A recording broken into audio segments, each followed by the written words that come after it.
ang mga highlights sa pinag-uusapan ng papatapos na taong 2024. Alam niyo mga kapak, ano nga ba ang mga highlight na pinag-uusapan kung saan yumanig sa ating bansa?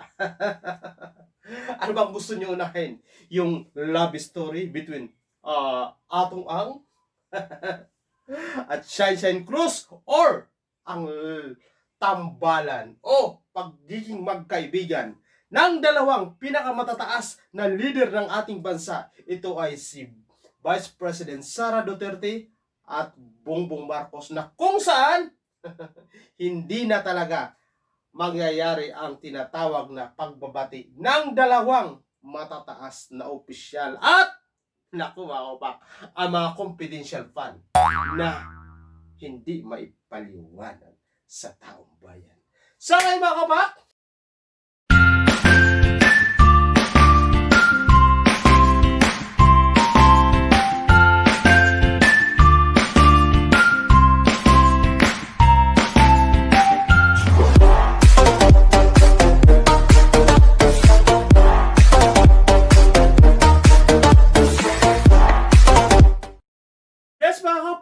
nako talaga naman ang mga confidential pa na kung saan ito ngayon ang nagiging multo or mga risky o hindi maganda nga nangyayari sa ating bansa, na kung saan itong mga nababanggit sa pangalan sa hearing dyan sa Kongreso ay kung saan ito ay naging highlight. Ito si Mary Grace at Piatos na kung saan makaupak.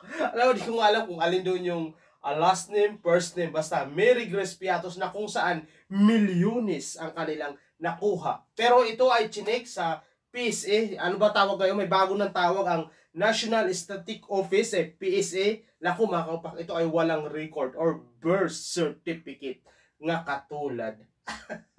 Naalala ko tuloy ano mga kapak. Ako kasi ay lead register ako kasi sa pinanganak ako sa Hilot, yung natural sa amin sa probinsya. Ngayon mga kapak, nung chinik ako, ay hindi pala ako nakarehistro nung ako'y nag-aaral na. That's need ng something document to prove who I am.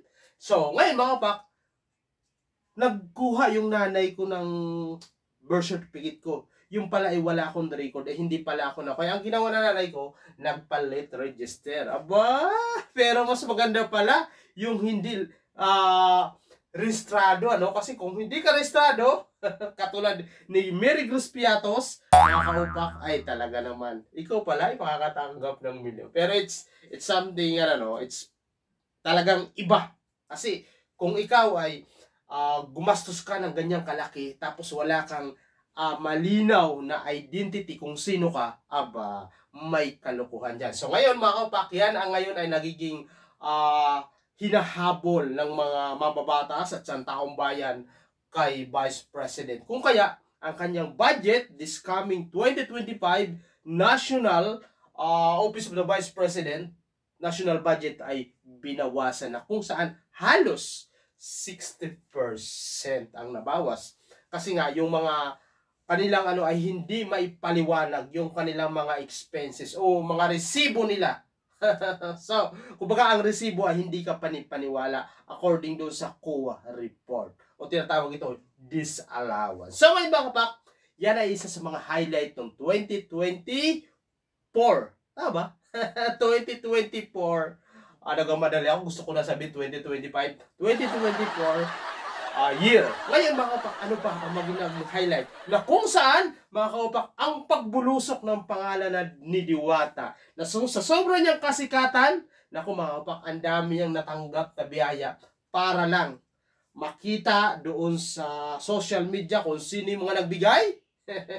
Lahat ng mga sasakyan, mga kung anong kagamitan, nga kung saan talaga namang pinag-usapan, hindi lang dito sa ating bansa, maski sa ibang bansa na mga vlogger ay pinag-uusapan ang pangalan na Diwata.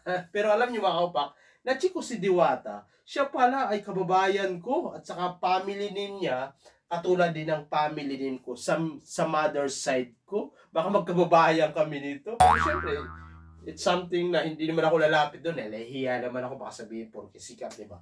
Pero, isa yan si Diwata, na kung saan, mga kaupak, yan ang kanyang nagiging puhunan ngayon, siya ay tatakbo bilang party list or kinatawan. Kung sakasakali na manalo ang kanyang party list na tinatakbuhan, kung ilang nominate siya, kung makakuha siya na maraming seat, 3, 2, 4, ay maaari siya makaupo bilang kinatawan o mas kilala bilang congressman o representative ng taong bayan dyan sa Kongreso. Di ba? Yan! Tapos mga kabak, isa pa sa mga highlight.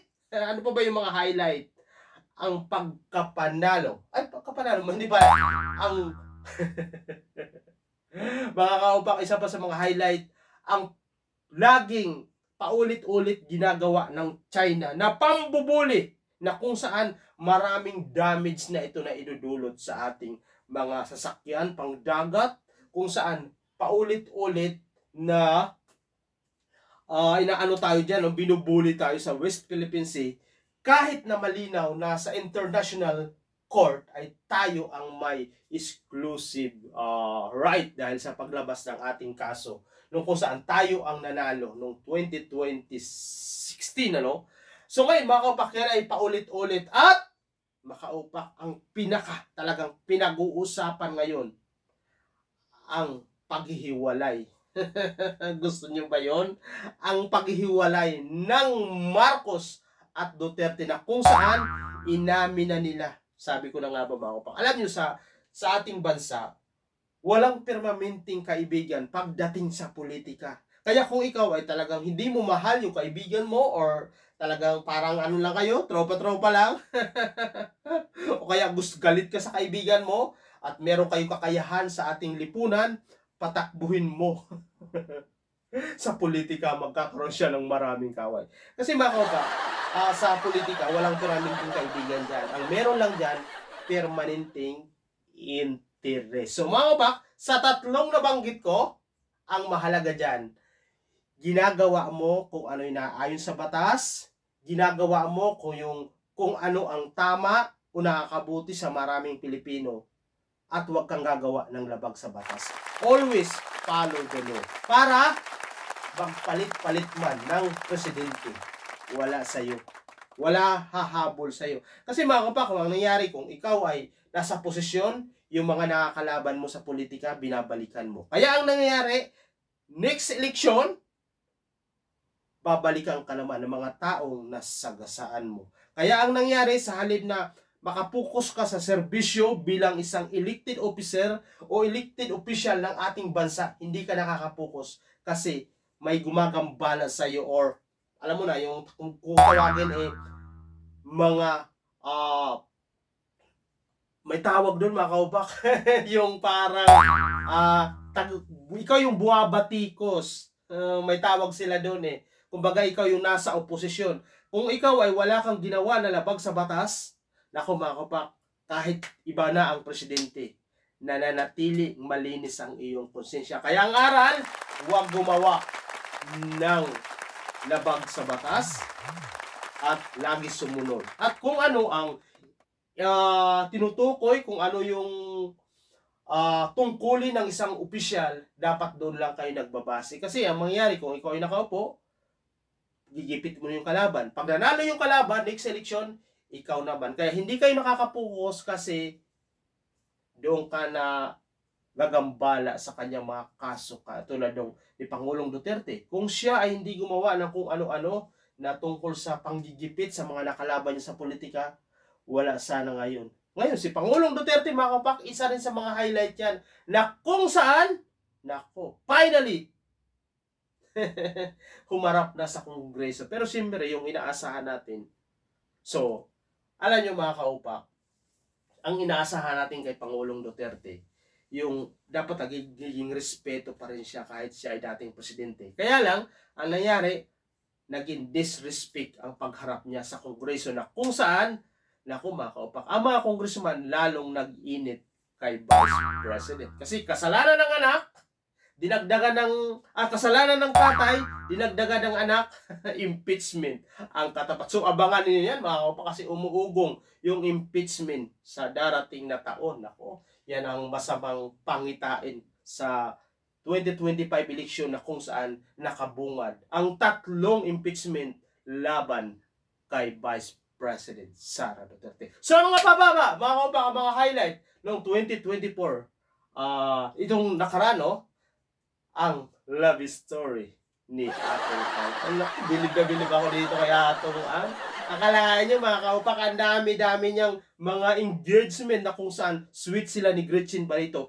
Pero never niyang inamin na sila ay may relasyon, of course. Pero ngayon, inamin niya, nakarelasyon niya si isa sa mga ko dati class ko, si Sunshine Cruz nung 90s, ano.